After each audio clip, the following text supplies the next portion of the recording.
আরাবুলের নেতৃত্বে আমার বাড়িতে 6 থেকে 8 পিস পেটো বোম ফেলা হয়েছিল। একটা ব্যাপার, এইটা কি ভাবা যায়? আমার বাড়ি হচ্ছে ভাঙড়ে, আমি রাত 1টার সময় ওর বাড়ি বোম মারার জন্য গিয়েছি। এই যে সম্পূর্ণভাবে ভিত্তির নয়, সম্পূর্ণ এটা সাজানো গল্প। তার মানে চক্রান্তটা হচ্ছে আরাবুলকে ফাঁসাতে হবে।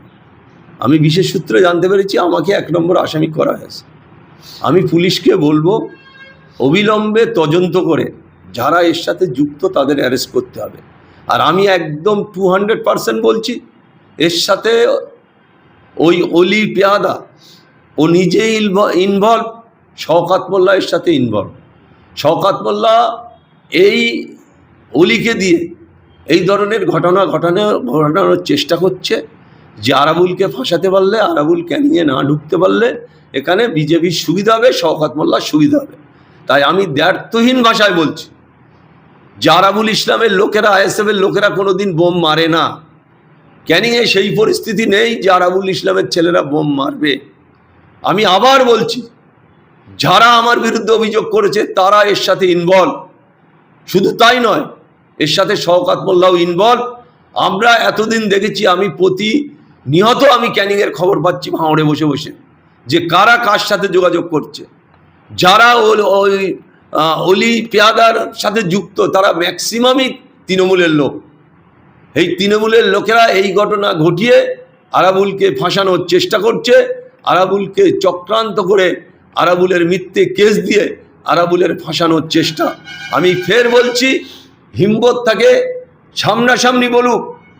এই যে সকাল থেকে নাটকীয়ভাবে অলি পেয়াদা নাটকীয়ভাবে যেরাম করে অভিনয় করে খুব সাজুগুজু হয়ে প্রেস করছে, আপনারা তার মোটিভটা দেখুন, তার মানসিকতা দেখুন। তার নিজে উদ্যোক্তায় নিজে এই বোম মেরে সিকিউরিটি নেওয়ার চেষ্টা করছে আরাবুল ইসলামকে ফাঁসিয়ে।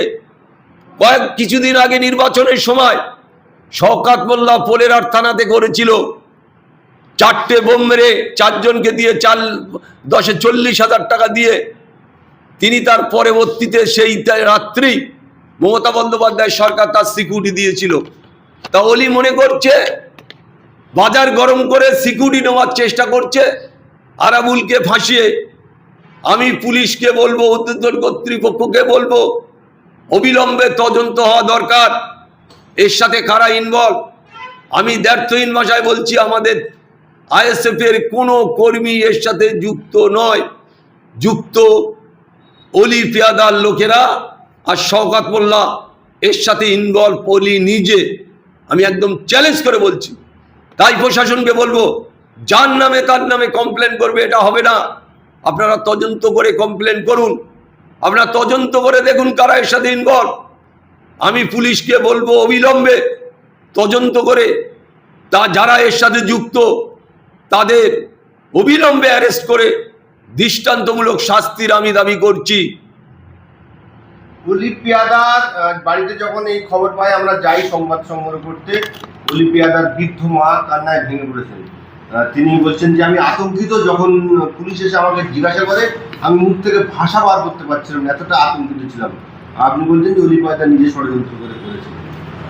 আপনারা জানেন অনেক কিছু ঘটাতে পারে, অনেক। আপনি শওকত মোল্লার ব্যাপারটা দেখলেন না এখানে।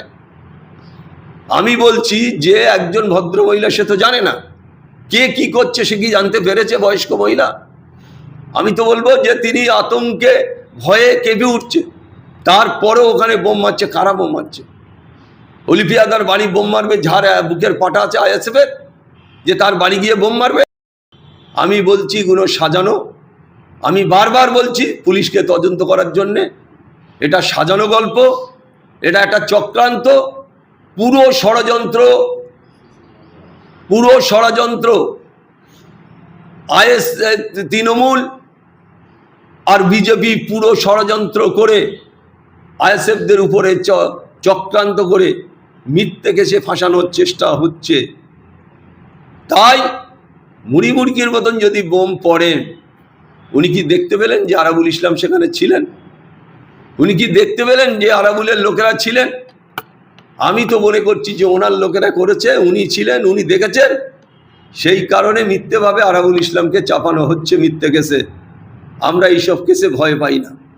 তাই আমি চ্যালেঞ্জ করে বলছি প্রশাসনকে যে আপনারা সঠিক তদন্ত করে যারা এর সাথে যুক্ত অবিলম্বে তাদের বের করে দৃষ্টান্তমূলক শাস্তি আমরা দাবি করছি। এই যে অলি পেয়াদার বাড়ি যে বোমা পড়েছে, সেই নিয়ে জীবনতলা থানায় আপনাকে মেন আসামি করে 1 নম্বর আসামি করে এফআইআর বা কমপ্লেন করা হয়েছে, কি বলবেন?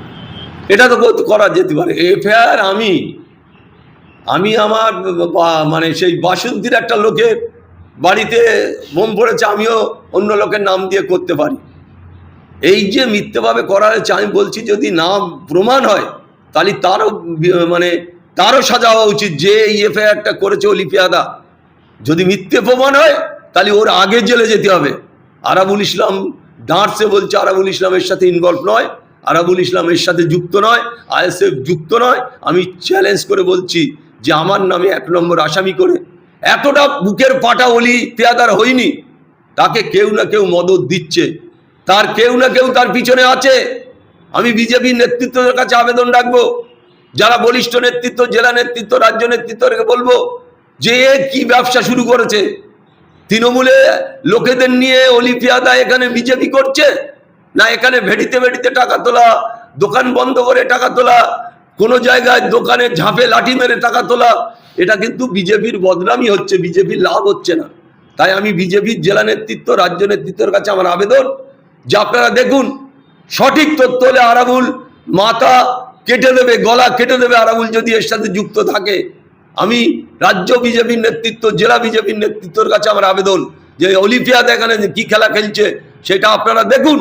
মিথ্যেভাবে শওকত মোল্লার নির্দেশে, শওকত মোল্লার আদেশে, শওকত মোল্লার কাছ থেকে কোটি কোটি টাকা নিয়ে আজকে এই ধরনের চক্রান্ত করে আইএসএফদের দমানো যাবে না ক্যানিং থেকে, আমি এটা চ্যালেঞ্জ করে বলছি।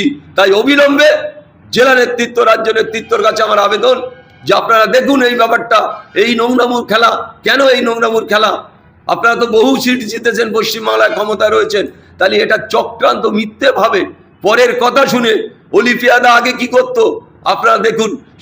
সেই রকম একজন ব্যক্তি আজকে আপনাদের দলের মুখে আপনাদের কলঙ্ক করছে, আপনাদের দলের ক্ষতি করছে। তাই আপনাদের কাছে বলবো যে আপনারা দেখুন যে এই ধরনের মিথ্যে কেস দিয়ে আরাবুল ইসলামের নামে ফাঁসানোর চেষ্টা হচ্ছে, এটা আপনারা অবিলম্বে দেখুন। আর আমি প্রশাসনকে বলবো দয়া করে আপনারা ইমিডিয়েট তদন্ত করে যদি যারা যুক্ত তাদের বিরুদ্ধে ব্যবস্থা নেওয়ার আহ্বান জানাচ্ছি। নেতৃত্ব বলছে তো আরাবুল ইসলাম মূল অভিযুক্ত এবং জীবনতলা থানার সময় বেঁধে দেওয়া হচ্ছে 24 ঘন্টার মধ্যে গ্রেফতার করতে হবে। এটা 24 ঘন্টার মধ্যে বলতে কেন, তারা মুখে বলতে পারে 2 ঘন্টার মধ্যে অ্যারেস্ট করতে হবে। একটা অ্যারেস্ট করে দেখান যে তৃণমূলের কারা, এই আইএসএফের কারা যুক্ত আছে, তারপরে তো অ্যারেস্ট করবে। আমিও তো পুলিশকে বলছি যে অবিলম্বে 24 ঘন্টার মধ্যে তদন্ত করে যারা দোষী তাদের অ্যারেস্ট করুক। আমিও তো বলছি যে যারা দোষী অবিলম্বে তদন্ত করে 24 ঘন্টার মধ্যে অ্যারেস্ট করুক। এটা আমি পুলিশের কাছে আবেদন করছি।